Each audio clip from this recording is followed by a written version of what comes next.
Et bonjour les poissons, je reviens pour votre guidance pour les 2 prochaines semaines. Comme toujours, prenez uniquement ce qui est pertinent pour vous. Si vous voulez aussi et vous êtes désireux ou désireuse de voir plus de contenu, notamment les guidances intemporelles sentimentales, vous pouvez retrouver tout ça sur la chaîne. Voilà, je crois que en guise d'introduction, j'ai tout dit. On va de ce pas aller avec la guidance, voir ce que j'ai à vous raconter et surtout ce qui pourrait vous aider durant les prochaines semaines à venir. Alors, pour les poissons. Alors, ce qui m'est venu spontanément, et c'est ça à mon avis qui sera un petit peu le cœur de la lecture, même si comme toujours, chacun est différent, il n'y aura pas deux poissons qui ont exactement la même vie, mais là, il y a quand même une généralité, un espèce de message global que j'ai à vous transmettre qui ressort dans cette guidance, c'est la notion d'avoir un dossier en fait qui n'est pas clôturé. Peut-être que c'est par rapport à une personne, peut-être que c'est par rapport à vous-même tout simplement, mais là on sent, comme on dit en communication non violente, c'est un peu un dossier, ce qu'on appelle un dossier en souffrance. Qu'est-ce que ça veut dire? C'est peut-être une forme de contentieux qu'on pourrait avoir à l'égard de quelqu'un, d'une entreprise, d'une famille, de vous-même vis-à-vis de quelqu'un d'autre. Si vous pouvez peut-être, si vous avez fait éprouver à quelqu'un d'autre voilà, une forme d'inconfort ou de quelque chose qui vraiment a mis la personne mal à l'aise, que ça soit vous ou l'autre, dans tous les cas, il y a une notion de, en fait, là pour moi ce qui ressort c'est le chakra du plexus solaire, c'est le jaune, c'est cette notion de comment je me positionne, comment j'arrive à faire entendre et formuler mes besoins, mais aussi comment j'arrive à ne pas écraser l'autre et à me positionner en fait en tant que supérieur ou inférieur, ou finalement de sortir d'une dynamique un peu peut-être de jeu de pouvoir où on va vouloir prendre le parti d'un tel, puis finalement on va vouloir rallier quelqu'un d'autre à notre cause. C'est un peu...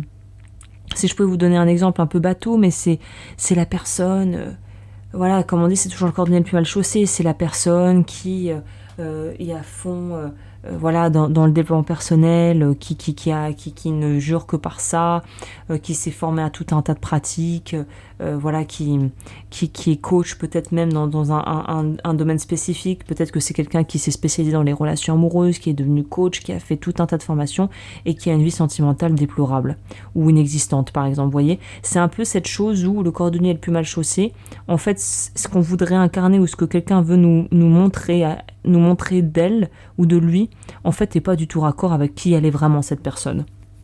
Donc là, c'est un petit peu arriver à trouver votre chemin et à naviguer avec plein de propositions. En plus, dans le monde actuel dans lequel on est, les propositions, les sources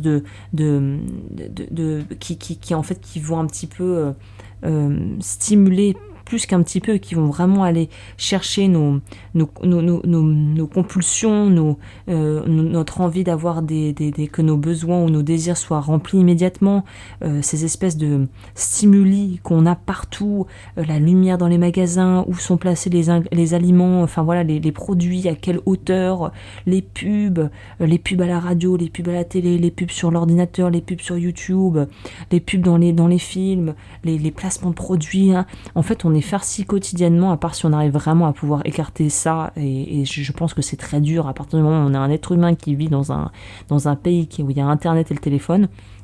Mais c'est cette notion de sortir d'une espèce de surconsommation peut-être de contenu, d'informations, de connaissances, où en fait il y a une espèce de gloutonnerie, de gloutonnerie, où on veut apprendre tout de quelque chose, on veut maîtriser tout de quelque chose, où en fait peut-être un peu ce qui vous aiderait en fait à naviguer les prochaines semaines, c'est l'humilité de se dire voilà, tout ce que je sais, c'est que je sais rien. Et c'est un petit peu bateau de dire ça, mais plus on se positionne avec une approche de je suis là pour apprendre plutôt que je sais, en fait moins durs seront les revers et les échecs. Parce qu'à partir du moment où on se positionne en tant que je suis là pour apprendre, pas forcément pour avoir la bonne réponse, tout le biais cognitif va changer en nous, et ça va être beaucoup plus finalement stimulant d'être là juste simplement pour expérimenter quelque chose plutôt que pour réussir, pour passer le test, pour passer l'examen. Encore une fois, je sais pas pourquoi pour votre guidance je suis partie dans cette notion un petit peu, presque on pourrait dire un peu à critiquer une forme de système aussi de notation dans le monde notamment occidental, où voilà, et tout est noté, on donne son avis sur tout, à l'école on est noté, et si on n'est pas bon on se fait rabaisser, ou en tout cas on se sent moins bon qu'un autre juste parce on n'a pas la même forme d'intelligence, ou on n'a pas les mêmes compétences. Ça peut être assez destructeur, et là c'est ce qui ressort. Donc j'ai envie de vous dire que c'est peut-être même pour une minorité, mais pour donner un exemple, si vous avez deux enfants, hein, vous avez vos deux enfants, il y en a un qui excelle à l'école, qui est il est très doué dans tout ce qui va être vraiment purement académique, scolaire, c'est le bon élève ou la bonne élève par excellence. Et puis d'à côté, vous avez peut-être votre autre enfant qui lui peine terriblement, qui n'a absolument aucune facilité, et qui en fait se retrouve à travailler autant voire plus que son frère ou que sa sœur pour des notes bien en dessous.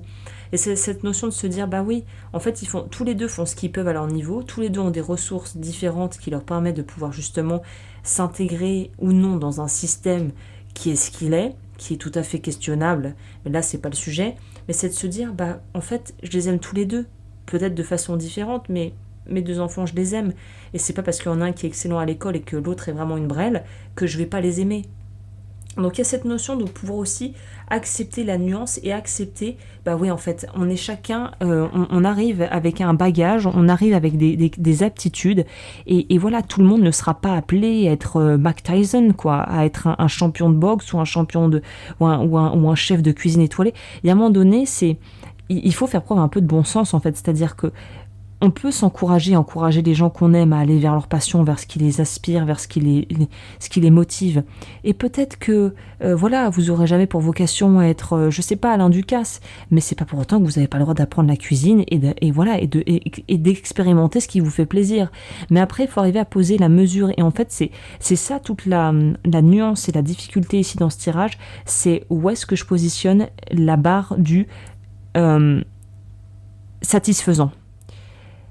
Où est-ce que s'arrête le satisfaisant pour passer à je veux exceller, et je veux plus qu'être satisfait, je veux aller vers le dépassement de moi, je veux aller au-delà de ce qui est déjà purement satisfaisant.